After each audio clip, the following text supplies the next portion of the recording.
So are you concerned about what the market is doing and how you're going to deal with it?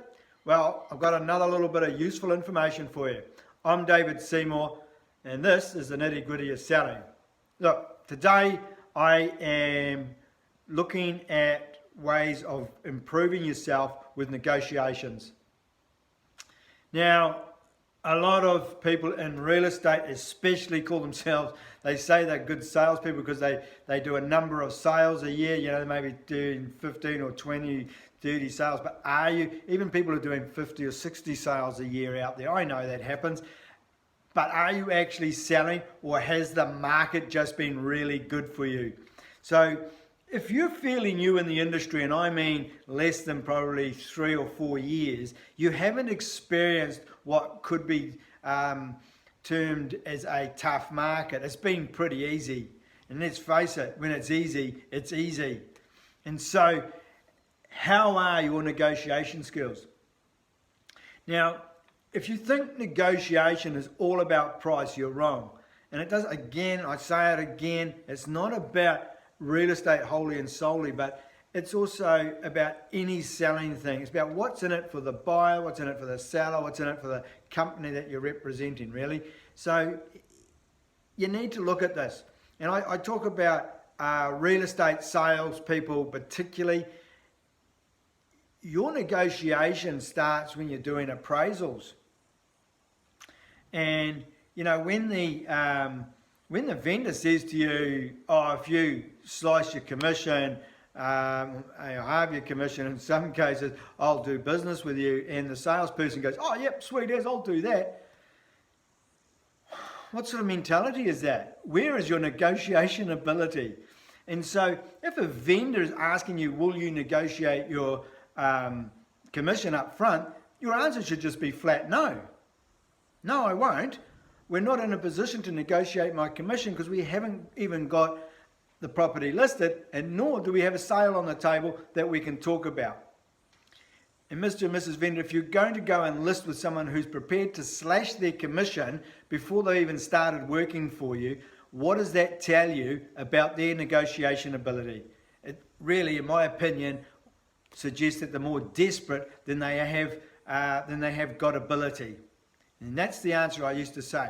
Now, I'm not saying at some stage, sometimes there are exceptions to the rule, and that you may, in due course, after you've got a deal going, adjust, I use the word, not discount, but adjust your premium, your commissions just a little bit to make a deal happen. Now, I'm not saying that doesn't happen, and I'm not saying it shouldn't happen, but what I am saying, do not slash and burn your commissions before you've even started.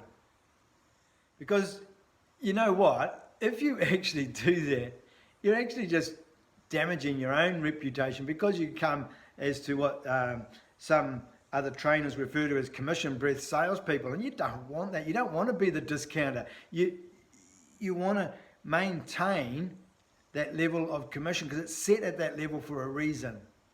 Now, hey, so you're moving on from that. Now, when you're looking at sale and purchase agreements and those sort of things,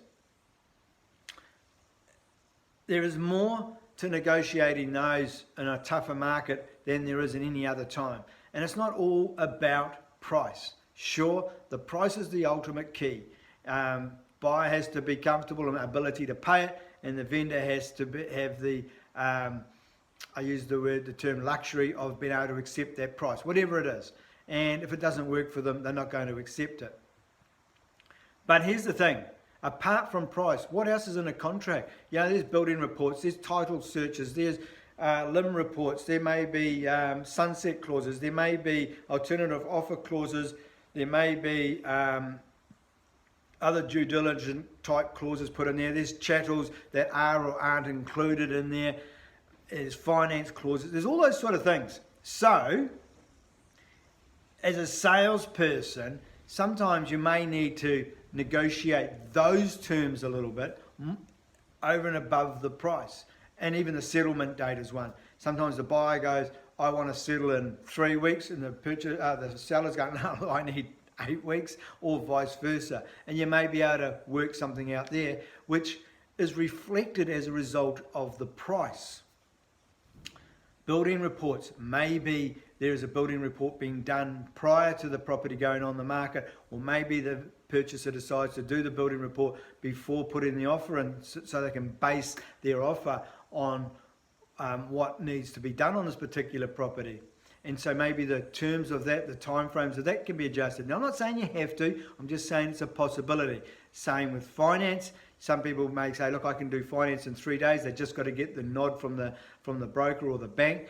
Other times it may be 15 or 20 days because they're involved with KiwiSaver, or they've got to clarify a few things. But if those days and times can be adjusted, then talk about it. Don't just focus on the price.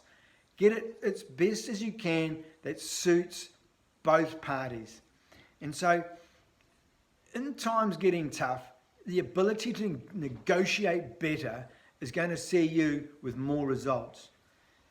And that's what you've got to actually take note of, is getting better results. So when you put a sale on the board that you know it's going to stick, it's all very well going and writing 4, 5, 6 sales a month, but half of them fall over every month. That's just a waste of everybody's time, especially your time.